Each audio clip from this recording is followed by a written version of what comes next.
musicalement, moi je voulais un disque où il y avait des morceaux très puissants de rock, de grosses guitares, des morceaux où il y avait des guitares acoustiques où on n'était que tous les deux, des envolées de violon épiques avec des gros chœurs, enfin voilà, des cuivres, quelque chose de très varié en fait.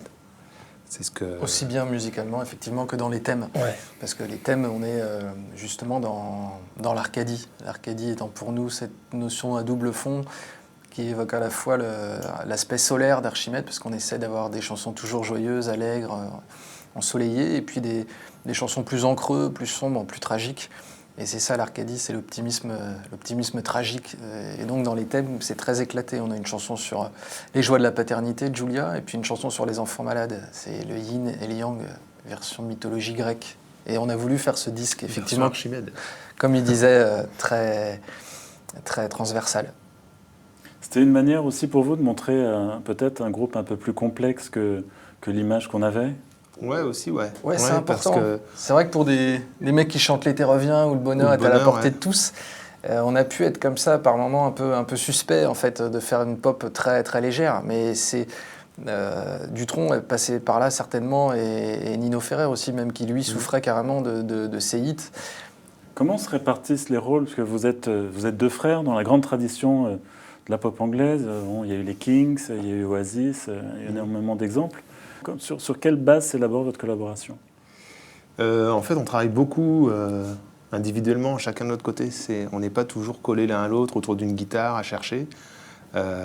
C'est très individuel, la composition. En fait, c'est un boulot de solitaire. Enfin, moi, je m'enferme des heures dans mon studio. C'est de la recherche.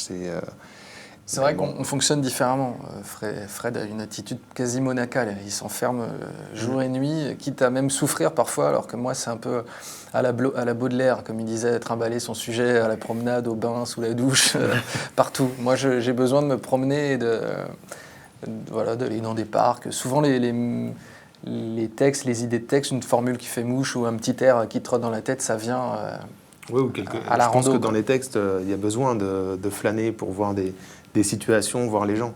Dans la musique, c'est beaucoup sur un instrument, c'est beaucoup de recherche. Alors vous proposez un son qui est assez rare dans la musique française.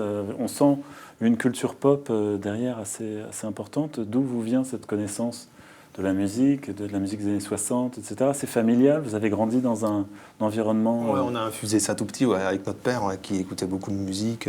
Mais au début, c'est vrai qu'on a mitonné un peu dans la marmite notre père, quoi.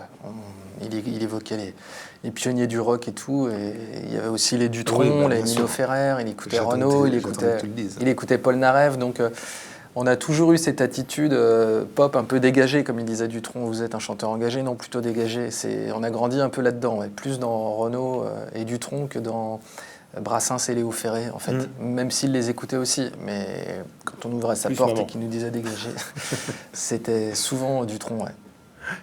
Alors vous avez une chanson assez grinçante, assez ironique sur le disque, Ça Fly Away, dans laquelle vous vous en prenez à tous ces groupes français qui chantent en anglais. Alors, pourquoi ce constat assez bien vu d'ailleurs? C'est un constat, c'est quelque chose qu'on a vécu. On a été nominé 2 fois aux Victoires de la musique.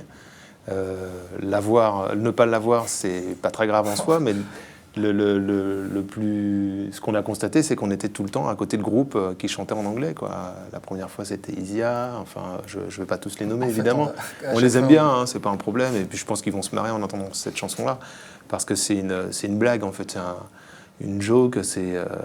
C'est à la fois une joke et un constat quand même qu'elle a, quoi. Et un constat qu'on assume parfaitement. Moi, j'ai écrit le texte, je me bidonnais au refrain, et ça fly away comme un niais, I want to go like a blaireau, mais il y a des tas de hits français, de groupes français qui chantent anglais, et qui chantent un peu un anglais d'aéroport, et pas mal d'âneries, quoi. Donc moi, je trouvais ça marrant de les saborder un peu, de tacler ça. C'est jamais à charge, et puis encore une fois, c'est pas dans le sens d'un patriotisme arriéré, débile. L'écriture en français, vous y tenez, ça c'est quelque chose sans effectivement fierté, sans revendiquer une appartenance à une culture, mais c'est... On y tient, mais c'est surtout qu'on sait bien le faire, quoi. C'est le truc dans lequel on se retrouve le plus naturellement. Moi, je me verrais pas chanter en anglais sur un disque. Enfin, je pense que on n'est pas dans cette filiation-là, quoi. On est dans J'ai arrêté L'anglais en L'anglais en cinquième. cinquième. Tu peux l'avouer maintenant. Ouais. Cinquième Non, techno, mais moi, le français, je me sens bien dans cette langue-là. C'est là et tu arrives à dégager le meilleur propos, les meilleurs sentiments, la meilleure... Et puis je pense que ça procède aussi vraiment d'une sincérité, en fait. Parce que les groupes anglais que nous, on aime bien, Blur, Oasis ou The Kings, The Verve ou plein de groupes, ça parle de Liverpool, ça parle de Manchester, ça parle des usines, des manufactures dans Oasis, les Arctic Monkeys, ça parle du milieu social aussi, un peu dans le giron d'un Ken Loach, par exemple. Et donc un groupe français, pour moi, il se doit aussi de raconter, de faire une photographie de son époque. Et c'est...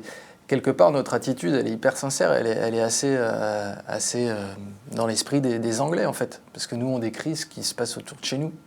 On essaye. Donc c'est là où, finalement, on est plus proche de ces groupes-là que si on se contentait de les singer sur le terrain de leur propre langue. C'est-à-dire que vous préférez transposer plutôt qu'adapter? Oui. En fait, au départ, c'est pas une question de préférence, c'est une question de sincérité. Merci beaucoup, Archimède. Merci à bientôt. Bonne route. Merci.